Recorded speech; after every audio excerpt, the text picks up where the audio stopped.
Cuando la Iglesia decide permitirse que el Espíritu Santo te use y usted salga de esa puerta, usted va a ver el poder de Dios siendo manifiesto. Usted va a ver cómo aquel que estaba muerto pudo vivir.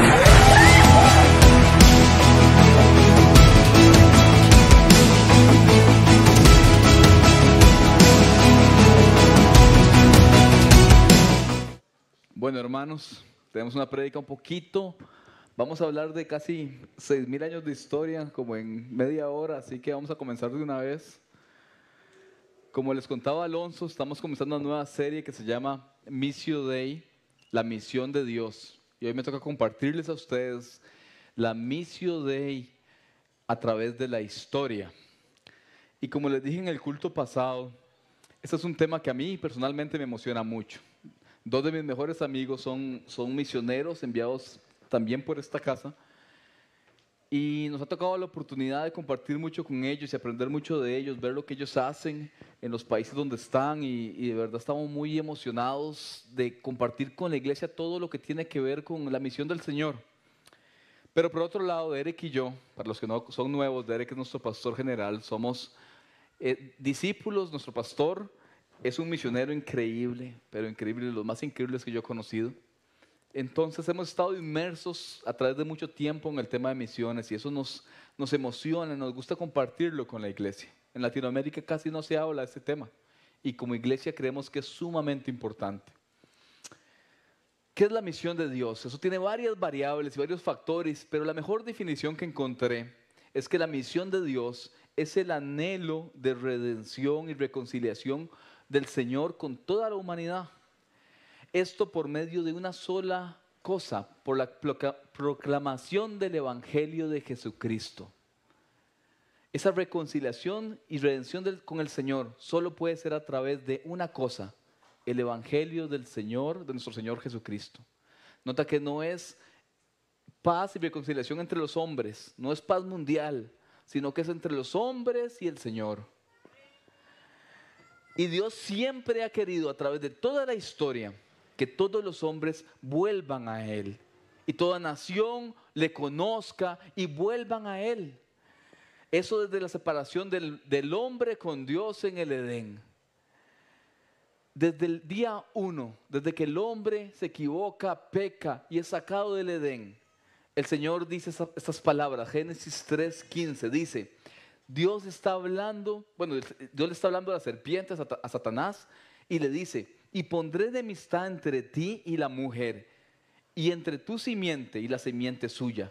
Esta te herirá en la cabeza, y tú le herirás en el cascañal o en el tobillo. ¿Qué quiere decir esto? Y los que les gusta estudiar la Biblia saben que se refiere a que la simiente de la mujer sería algún día el Hijo de Dios que daría luz a través de una mujer. Y esta tendría enemistad con el enemigo, porque van a batallar durante todo el tiempo, uno por defender la misión de Dios y el otro por querer apagarla. Pero siempre ha sido la misión de Dios que nos reconciliemos con Él, porque Dios siempre ha sido un Dios que ha querido darse a conocer a los hombres. La Biblia enseña que primero fue a través de los profetas y después a través de su Hijo. Hebreos 1:1.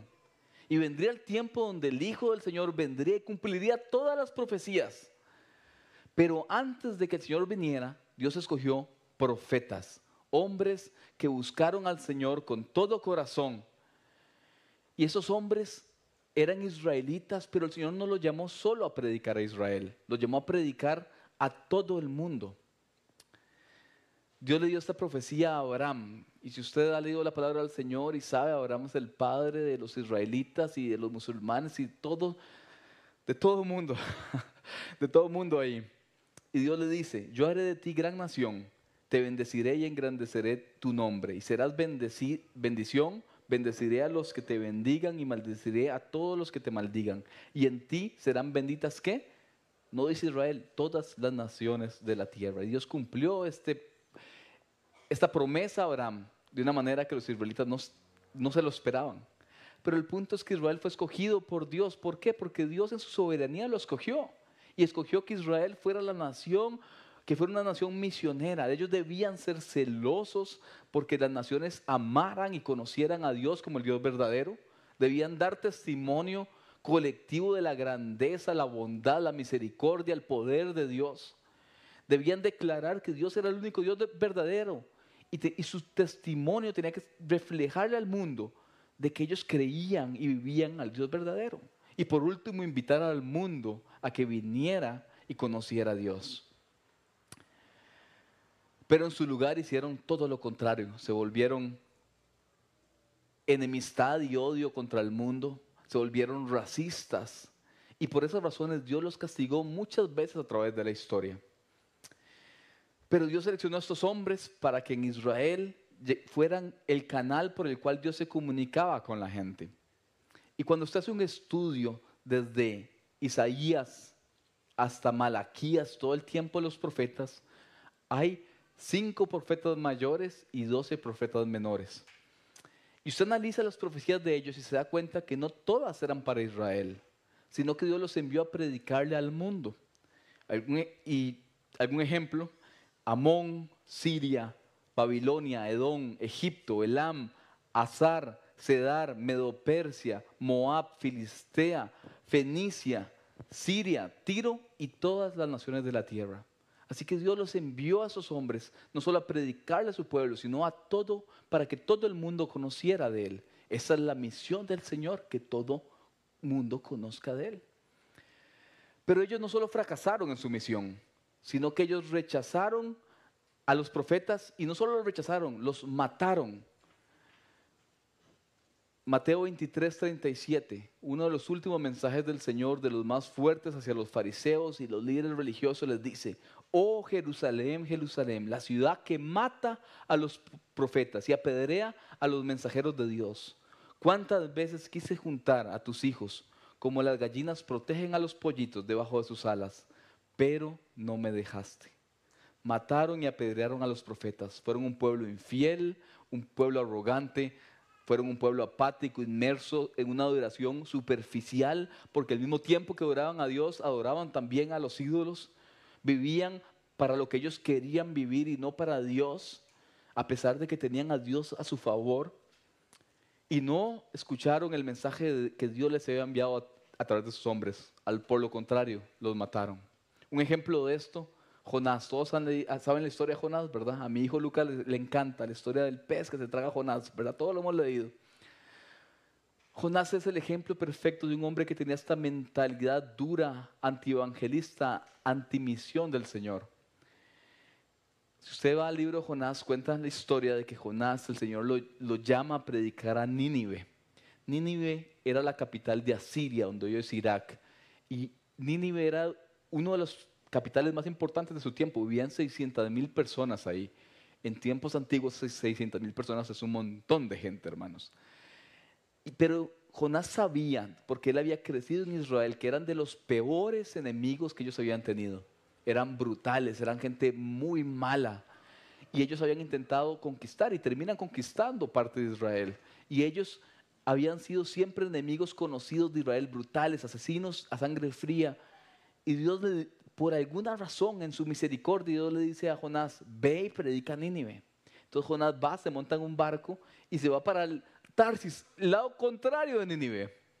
Y cuando va para Tarsis, todos conocemos la historia, hay una gran tormenta, todos los que están en el barco son paganos, no saben por qué pasa, y se dan cuenta que era Jonás, entonces lo agarran y lo tiran al agua, y un gran pez se traga a Jonás, pasa 3 días en el pez y lo escupe en Nínive. Así que Jonás va de mala gana y tiene que predicar en Nínive. Y cuando predica pasa lo inesperado. la gente de Nínive, esa gente mala y agresiva y brutal y asesinos sangre fría, se arrepienten, como el Señor le había dicho a Jonás. Y se arrepienten, y Jonás, en lugar de celebrar que había hecho la obra del Señor, se deprime. Y él está triste y deprimido. Y él le dice estas palabras al Señor. Jonás capítulo 4, versículo 2 dice: y oró a Jehová y le dijo: ahora, oh Jehová, ¿no es esto lo que yo decía estando aún en mi tierra? Por eso me apresuré a huir a Tarsis, porque sabía yo que tú eres un Dios clemente, piadoso, tardo en enojarte y de grande misericordia, y que te arrepientes del mal. ¿Sabes qué dice Jonás? Yo sabía, Señor, que si iba a predicar, esos hombres se iban a arrepentir y tú los ibas a perdonar. Y a Jonás le duele eso. ¿Se da cuenta que es el corazón contrario al Señor que quiere que todos conozcan? Y hermanos, por ese corazón, así termina el Antiguo Testamento. Todos los mensajeros de Dios asesinados y una maldición en Malaquías capítulo 4, el último libro del Antiguo Testamento. Y 400 años de silencio, Dios no manda ningún profeta a los judíos, hasta que aparece Juan el Bautista y anuncia que el reino de los cielos está cerca en el Nuevo Testamento. Y el tiempo del nuevo pacto está por venir, donde Dios deja a su pueblo, le da la espalda a ese pueblo que no lo quiso y crea una familia a través de su Hijo. Y esto es hermoso, porque el Señor va a continuar con su misión a pesar de que no queramos estar en ella. Y es el tiempo de la gracia, el tiempo de cumplimiento de la promesa. Jesús cumple todas las profecías del Antiguo Testamento, desde Isaías, Jeremías, Miqueas, todos los hombres, inclusive Salmos 22 habla de las heridas del Señor en su crucifixión. Y todo apunta a Él. Y todo el mundo sabía que este era el Mesías. Y este Hijo de Dios camina entre nosotros, sana a todas las personas, libera a los afligidos, resucita muertos. Hacía prodigios y milagros al punto de que los mismos israelitas decían: nunca Israel vio nada como esto. Acuérdese de esto, hermano. La historia de Israel está llena de cosas sobrenaturales e increíbles. La historia de Israel, el mar se abrió para que ellos pasaran. En la historia de Israel vieron a Elías bajar fuego del cielo. Vieron cosas increíbles, vieron el diluvio, X cosas. Pero dicen, nunca se vio nada parecido. Mateo 9:32. Mientras salían ellos, he aquí, le trajeron un mudo endemoniado, y echando fuera al demonio, el mudo habló, y la gente se maravillaba y decía: nunca se ha visto cosa semejante en Israel. Pero los fariseos, aquellos que sabían las profecías, decían: pero el príncipe de los demonios echa fuera a los demonios. Lo marcaban, lo encasillaban al Señor como si fuera un demonio, porque no entendían lo que pasaba. ¿Saben por qué? Porque el Señor hacía cosas que ellos esperaban, un redentor diferente. Porque los libros que habían escrito en el tiempo donde Dios no les habló, decían que vendría el tiempo donde Israel estaría encima de todas las naciones de la tierra. Porque ellos esperaban un Mesías que venía solo para ellos, pero el Señor envió un Mesías para toda la humanidad. Así cuando el Señor sanó, y Jesús sanó a muchos, porque cualquiera que venía de cualquier lugar, el Señor también lo sanaba. Ellos decían: ese no puede ser el Mesías, porque el Mesías es solo para nosotros. Versículo 35 dice: recorrió Jesús todas las ciudades y aldeas, enseñando en las sinagogas de ellos y predicando el evangelio del reino y sanando toda enfermedad y toda dolencia del pueblo. Y al ver las multitudes tuvo compasión de ellos, porque estaban desamparados y dispersas como ovejas que no tienen pastor. Me disculpan, a mi bebé Evans que está gritando.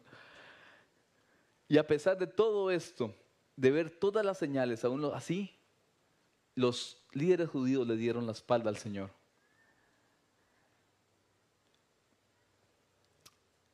El Señor es la piedra angular, es el cimiento de nuestra fe. El Señor, como los profetas, así el Señor fue asesinado, hermanos. Siendo inocente de todo, fue asesinado. ¿Sabe qué? Pero a diferencia de ellos, a los 3 días se levantó. Y miles lo vieron. Y no hay historiador que te pueda decir lo contrario.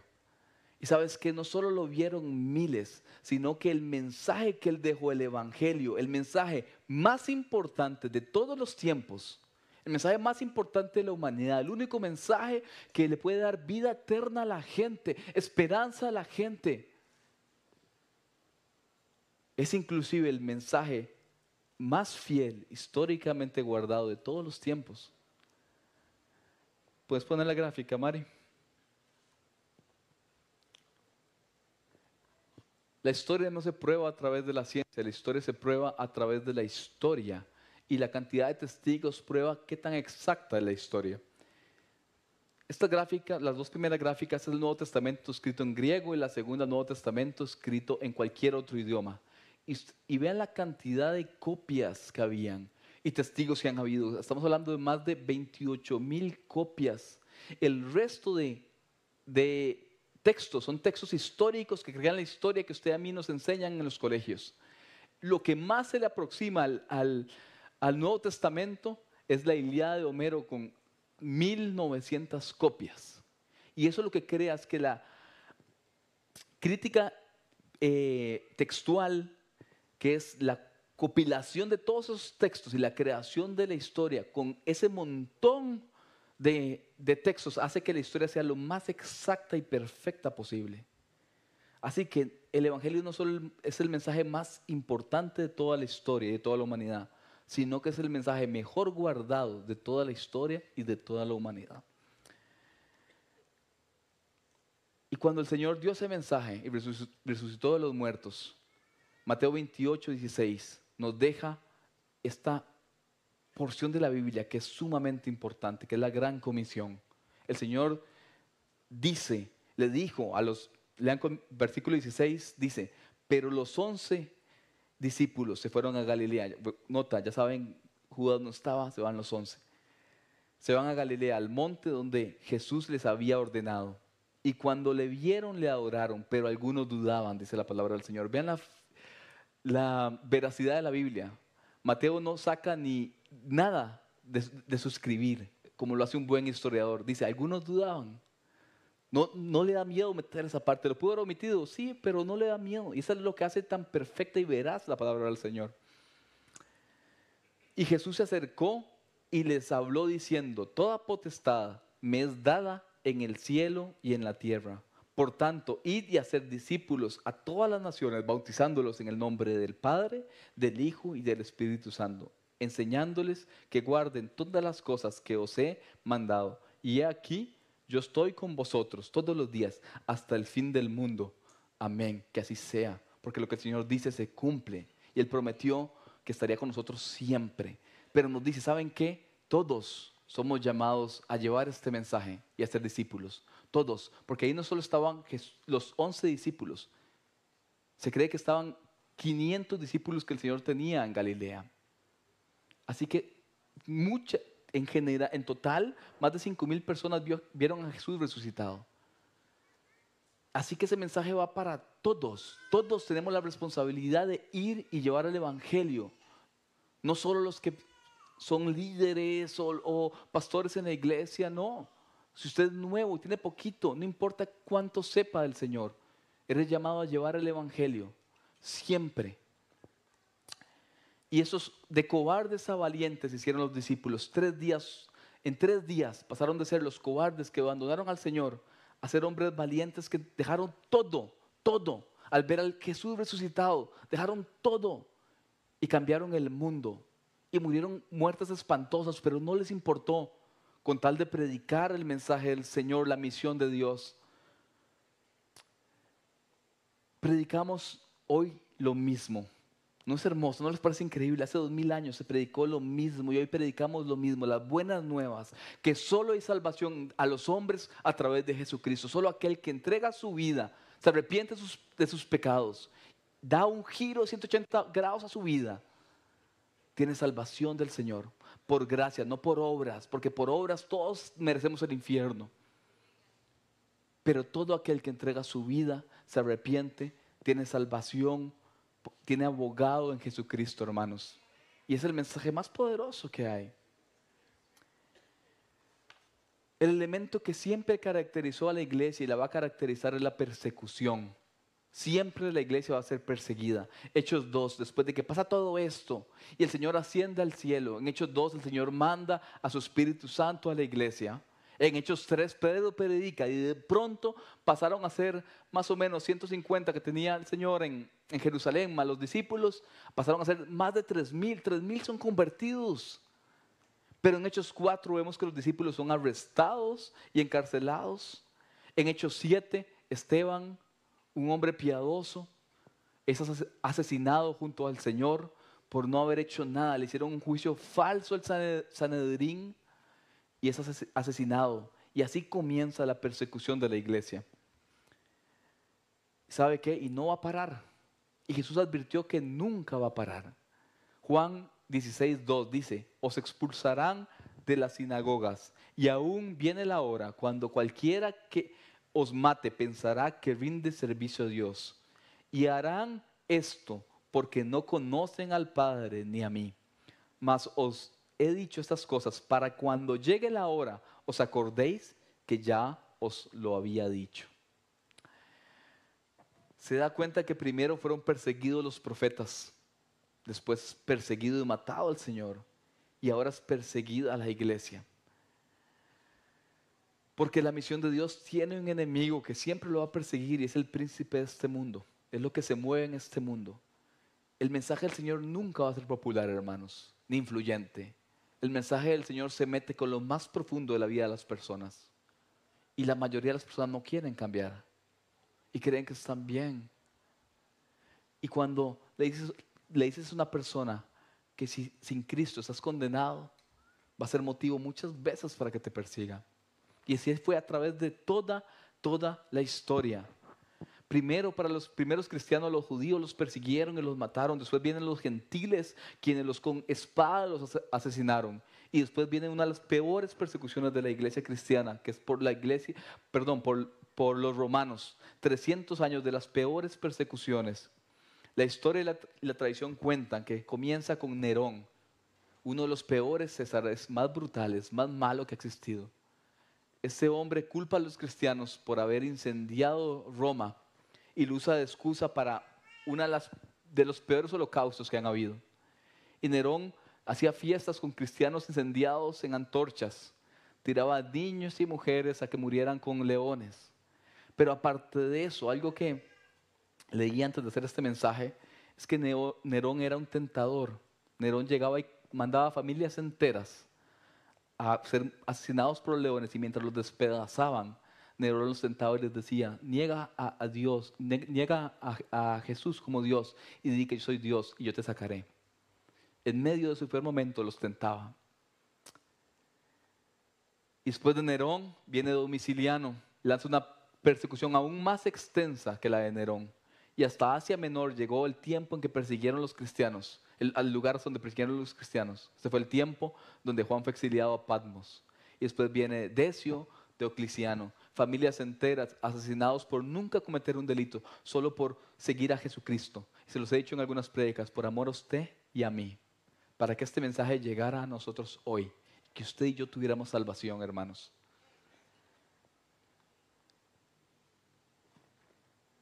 Les quiero afirmar algo. Si fuiste llamado a ser un hijo del Señor, fuiste llamado a ser salvo, fuiste llamado también a ser perseguido. Y es parte del aviso y de la misión de Dios. ¿Qué pasa con la iglesia? Todos los discípulos del Señor son asesinados.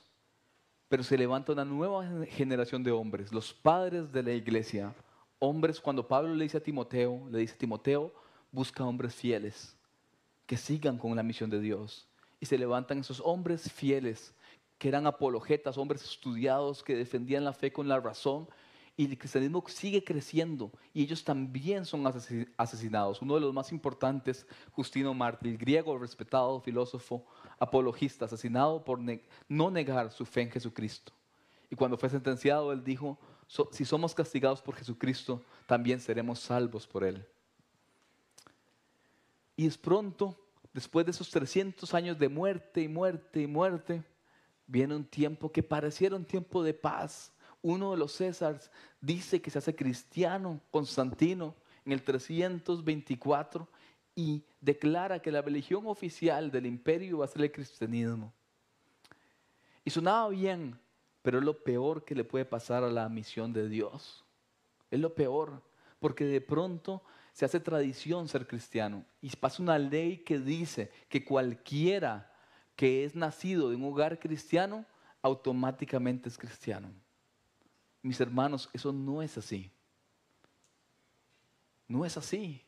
Cristiano es aquel que entrega su vida y se arrepiente de sus pecados. No porque naciste en un hogar cristiano ya lo eres. Constantino además comete dos grandes errores. Nombra al obispo de Alejandría y le pone el título pontífice. ¿Ha escuchado eso? Pontífice, el puente entre Dios y los hombres. Mis hermanos, solo hay un puente entre Dios y los hombres, que es Jesucristo. Nada más. Vicarius Filii Dei, representante de Cristo en la tierra. Nadie merece ese título. Nadie. Gregorio I en el 590 cierra la Biblia y manda a decir un decreto donde nadie puede leer la Biblia sin permiso del Vaticano y secuestra la palabra de Dios. Y de pronto la palabra de Dios se vuelve objeto de adoración. Guardaban las Biblias en vitrinas. No sé si usted ha ido alguna vez a alguna iglesia católica donde tienen Biblias viejas, grandes, y me disculpan si alguien es católico, mi hermano, eso es historia. Y son guardadas las Biblias en cúpulas de cristal y son adoradas. El libro, no el mensaje, el libro, no Cristo, el objeto. Y aquí empiezan una serie de herejías inventadas por hombres, similares a las que los judíos inventaron con los libros que escribieron cuando Dios no se les reveló. Les voy a decir algunas de ellas. En el año 375, los santos son intercesores entre Dios y los hombres. Primera Timoteo 2:5 dice, porque hay un solo Dios y hay un solo mediador entre Dios y los hombres, Jesucristo, nada más. El 540, el celibato sacerdotal. Si usted quiere servir a Dios, no se puede casar. Año 666, la extrema unción. Un sacerdote le puede poner aceite a cualquier pecador antes de morir y lo manda al purgatorio. El 850, el agua bendita. El año 1215, la transustanciación, donde el sacerdote convierte una hostia y el vino en la carne y sangre de Jesucristo. La misa, la repetición del sacrificio de Cristo por los vivos y por los muertos. Mi hermano, los muertos que están muertos y listo. Solo aquel que está vivo tiene la esperanza de conocer al Señor. El 1303, fuera de Roma no hay salvación. 1546, se incluyeron 11 libros más al canon bíblico. 1860, el Papa es infalible. Lo que sea que diga el Papa tiene el mismo peso que la palabra del Señor. 1963, acercamos ya a nuestro tiempo. Juan 23, por primera vez abre la Biblia y manda a quitar la misa en latín. En la época moderna, el Papa Pío, no me acuerdo si Pío I o segundo, Juan Pablo II, le dan a María el título de co-redentora de nuestra salvación, hermanos. María fue una gran mujer que el Señor escogió, pero solo hay un redentor de nuestra salvación y es Jesucristo, solamente. Y eso dice la palabra del Señor, nada más, hermanos. ¿Y dónde estaban los cristianos todo este tiempo? ¿Dónde estaban? ¿Recuerdan que fueron perseguidos desde el tiempo de los judíos por los romanos y demás? Pues las persecuciones siempre continuaron. Por 1000 años el Vaticano persiguió a cristianos por todo el mundo. La Inquisición que ordenó el Papa Inocencio III en 1198, la orden fue asesinar a todo aquel que no lo obedecía a él y obedecía por el contrario la palabra del Señor. Y todos sus bienes eran quitados y eran para el Vaticano. La Iglesia Católica Romana calcula que ese periodo de 1000 años, aproximadamente 70 millones de cristianos fueron asesinados. 70 millones. Y para muchos teólogos, historiadores, fueron muchísimo más de ese número. Hombres valientes se levantaron en ese tiempo, hermanos. Y en el tiempo que fue dada esa orden, se levantó Pedro Baldo en 1170. Un francés, un hombre adinerado, que de pronto tuvo la oportunidad de tener una Biblia en sus manos y conoció la verdad y expandió la verdad por toda Europa y sus doctrinas, excomulgado. John Wycliffe, inglés, llegaría a ser uno de los decanos más importantes de la Universidad de Oxford, tradujo la Biblia en varios idiomas. Reclamó siempre a la Iglesia Católica lo que hizo y lo que estaba haciendo. Fue asesinado y no les bastó con matarlo, sino que lo sacaron sus huesos de la tumba y los volvieron a quemar y lo volvieron a enterrar. Y se levanta John Huss, decano de la Universidad de Praga, seguidor de Wycliffe. Reclamó toda su vida lo que le habían hecho Wycliffe y a los seguidores de Jesucristo. ¿Y sabes qué? Fue asesinado también, quemado en la hoguera en 1415. Sus seguidores hasta el día de hoy reclaman a Roma por lo que hicieron a Huss. Y uno de mis favoritos, Savonarola, Girolamo Savonarola, conocido para muchos como el profeta del Renacimiento. Ya no hay más profetas como los de la Biblia, pero él fue conocido como el profeta del Renacimiento. ¿Por qué? Porque él predicó la palabra. Él fue un monje que de pronto conoció la verdad y comenzó a predicar la verdad de Cristo y el arrepentimiento. Dice un hombre que escribió su biografía, se llamaba Donald Weinstein, creo que todavía está vivo, no sé. Dice que él iba de pueblo en pueblo predicando arrepentimiento y salvación por medio de Jesucristo. Dice que el pueblo donde él iba, al pueblo siguiente, la gente escuchaba el llanto de la gente en arrepentimiento y escuchaban de pueblo en pueblo que ahí venía Savonarola porque se escuchaba el llanto de la gente arrepentida. Savonarola condenó los vicios, el pecado y la lujuria al Vaticano. Y el Papa Alejandro VI le ofreció ser un cardenal si paraba de predicar. Savonarola le dijo que no, fue torturado, excomulgado, asesinado en la hoguera.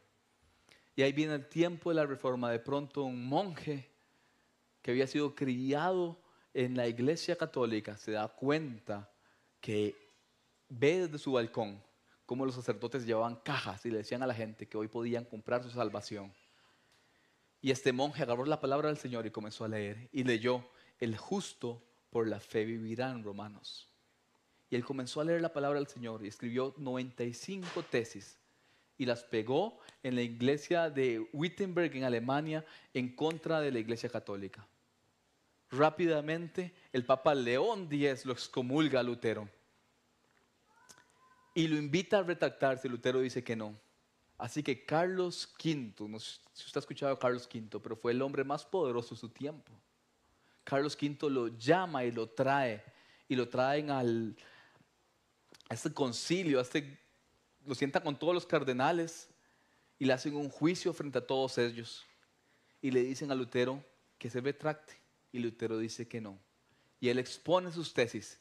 ¿Saben qué? Nadie, ni una sola persona le pudo ganar la discusión porque no habían leído la Biblia, porque no conocían la verdad del Señor. Es sentenciado a muerte, pero los príncipes alemanes lo protegen. Y después viene el Papa Paulo III, ordena exterminio de todos los protestantes, de todos los seguidores de Lutero, a manos de los jesuitas, asesinos, sangre fría, con la misión de matar todo aquel que leía la palabra del Señor. Catalina de Medici fue una reina francesa en los 1500, conocida como la reina negra o la reina serpiente. En un solo día, una sola noche, mató 700,000 cristianos. Esto en San Bartolomé en el 570. Todos somos protestantes, hermanos. Todos usted y yo somos protestantes de lo que han intentado hacer con la palabra del Señor, de cómo han intentado torcer el mensaje de Cristo. Usted y yo somos uno más de ellos, hermanos. Yo quiero que lo entienda. Ellos no son personas ajenas a nosotros, son los que estuvieron antes, son nuestros hermanos que estuvieron antes. 1607, los cristianos salen de Londres a América, huyendo de las masacres y llegando a Estados Unidos, los puritanos, los bautistas, y nace la primera nación que se funda en función a la palabra del Señor y las verdades bíblicas. Y en su constitución están las verdades bíblicas. Y nace un tiempo hermoso para la iglesia. Se levantan hombres como David Livingstone, como Hudson Taylor, como Morris, como muchos hombres que comenzaron a predicar y salieron a predicar la verdad del Señor y estudiaron la palabra del Señor. Se fundan las universidades más importantes que hoy en día están, como Harvard, como Oxford, como Princeton, como Yale, fundadas por cristianos para que el mundo conociera la verdad y la verdad del mensaje de Cristo.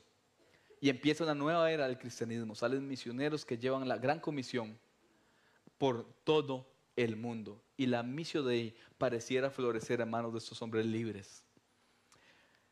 Pero nos acercamos ya a nuestro tiempo, hermanos. El siglo XIX y principios del XX nace el racionalismo filosófico. Y ahora nace el relativismo. Y se mezcla con los cristianos. Y los cristianos no leen la palabra del Señor, así que no saben cómo defender la palabra del Señor. Antes no la habían cerrado, ¿verdad? Ahora decidimos nosotros cerrarla. Y los cristianos son seducidos por todos esos pensamientos. Y entra el darwinismo, la teoría de la evolución, donde Darwin ni siquiera sería cristiano, perdón, ni siquiera sería darwinista hoy en día. Pero eso se mete en la iglesia y se comienza a pregnar la iglesia del Señor, y muchos hombres y mujeres que solían decir que son cristianos, de pronto comienzan a mezclar su cristianismo con evolución. Nuestra fe se mezcla con misticismo oriental y de pronto hay un montón de ritos evangélicos en la iglesia y códigos de vestimenta y la gente pierde el control de la alabanza y un montón de cosas que no están en la palabra del Señor.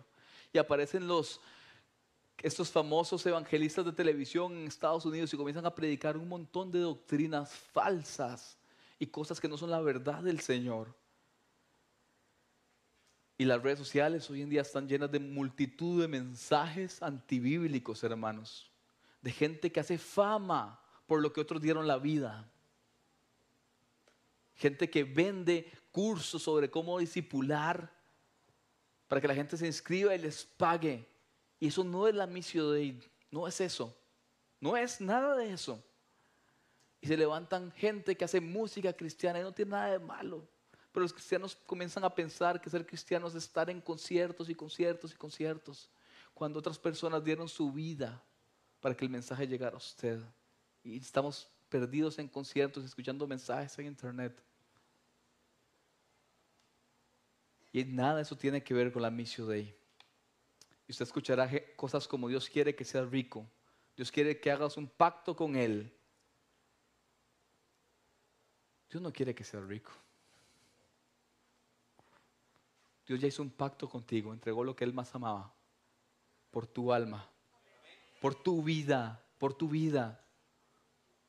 No es más que suficiente. El Señor no promete nada, hermano, no nos promete nada más que sufrir y persecución, pero lo vale todo por conocer a nuestro Señor Jesucristo. Todo lo vale, todo lo vale. Ese es el Evangelio del Señor, hermanos. Y hoy en día hay evangelios antropocéntricos donde se centran en nosotros, en lo que yo quiero, lo que yo necesito. Hoy se cerró la Biblia, nosotros la cerramos, ya nadie nos la tuvo que cerrar. Dejamos el arrepentimiento porque no es un mensaje popular, hermanos, pero es el mensaje del Evangelio.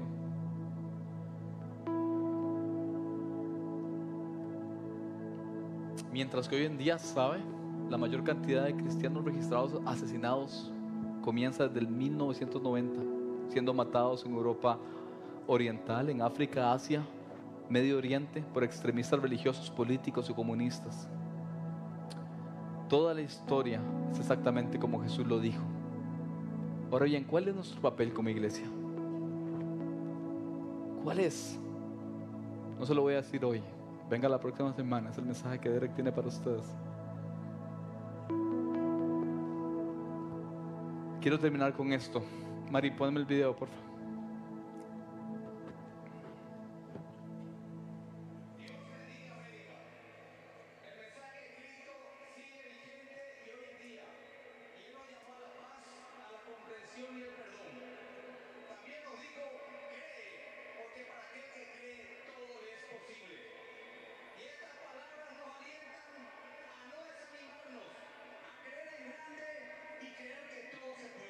Listo, Mari. Estamos viendo la Copa América todos, ¿verdad? Por ahí un hermano con la camisa de Colombia viene a humillarnos a todos aquí. No, yo sé que no te preocupes, no te preocupes.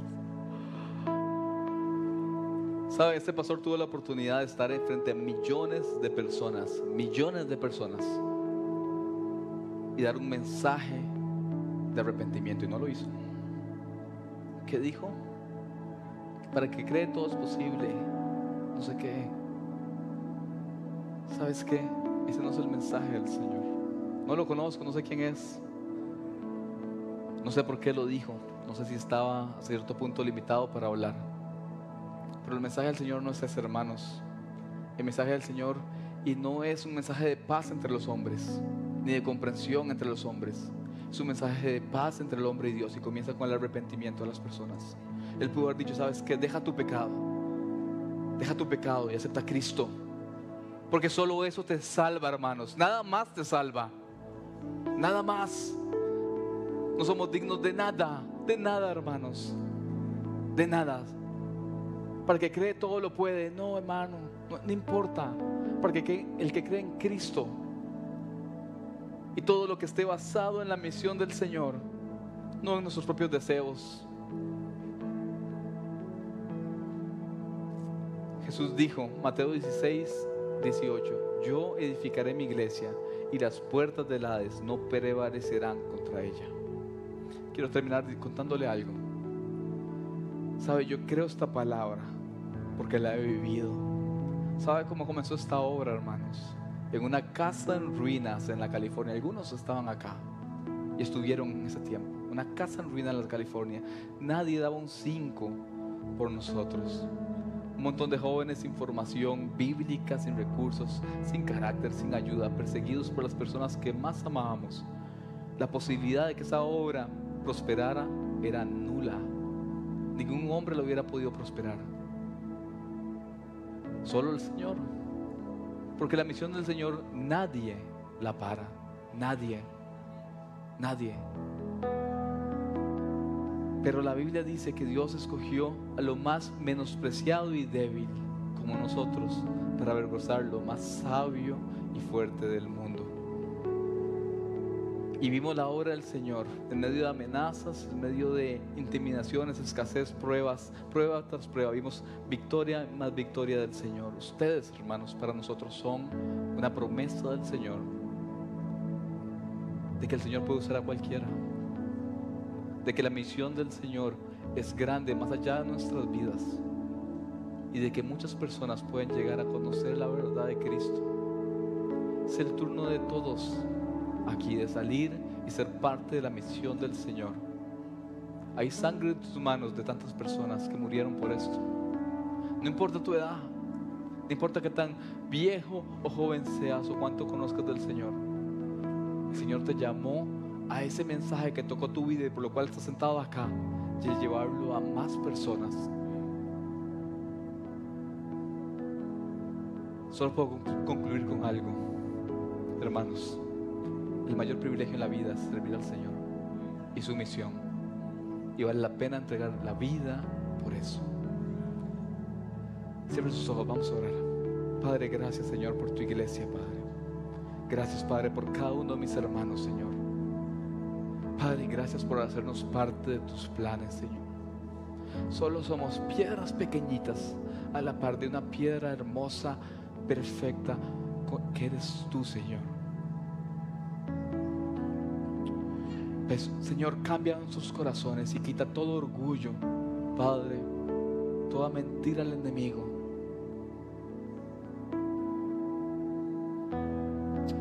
Padre, todo centrar nuestras vidas en nosotros mismos, Señor. Imprégnanos de tu misión, Señor, de algo mucho más trascendental que nuestras propias vidas, Padre.